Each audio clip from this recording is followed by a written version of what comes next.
back, or welcome to my YouTube channel. I'm Lauren, and today I thought I would be sharing with you guys my bath routine. So first off, we're gonna kind of go into what you need for a bath. I like to keep all of my things in this bath bucket. This is from Biomane, the brand. So starting off, on the outside pocket, I have a squeegee.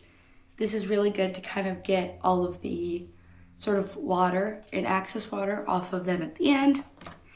And then if you take off the lid, I have some, from the brand Mane and Tail, I have some shampoo.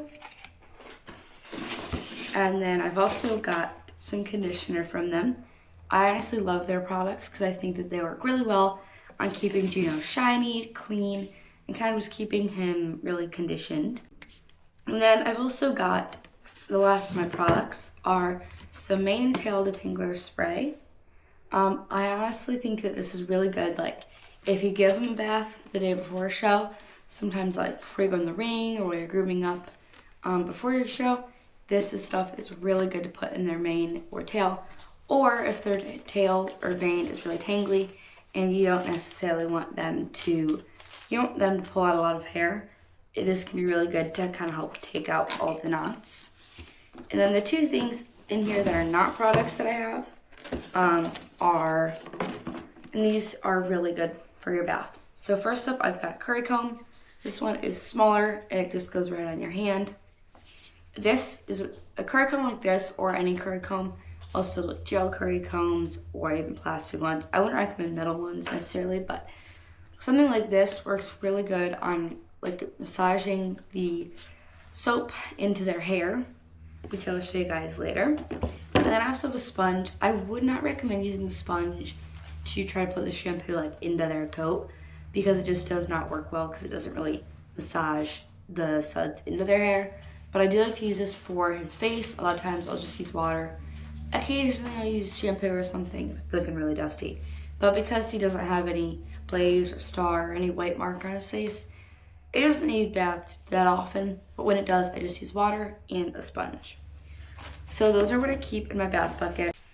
And the last thing that I did that makes my baths from like a 6 or 7 out of 10 into a 10 out of 10 experience is using a rain wand. So this one is specifically just kind of the rain setting, or I guess it's the shower setting if you're using like one of those. I don't know if you guys know what I'm talking about, but where you put it to the end of like a hose, like a garden hose, and then you like twist, and it has all sorts of settings like jet, soaker, and all of those. Well, this one is kind of like that, except it's just the rain setting, and it's called a rain wand. I don't know if you guys can see, but yeah, I don't know, it works really good. So yeah, and then also it just hooks onto my hose right there, and then it has this switch that turns it on and off. So I can just flip this and stop and put water out whenever I need. So those are everything that I use for the bath. And I'm just gonna go put this onto my hose, go get my hose out there, and then we're gonna go get Juno from the field. And one last thing that you obviously need, I don't know if I have to say this, but you also need a halter. I'm using this one from Lumiere. It is in the Juniper color with the lilac accents. And yeah, I'm gonna be using this halter today to give Juno a bath.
Oh, so nice.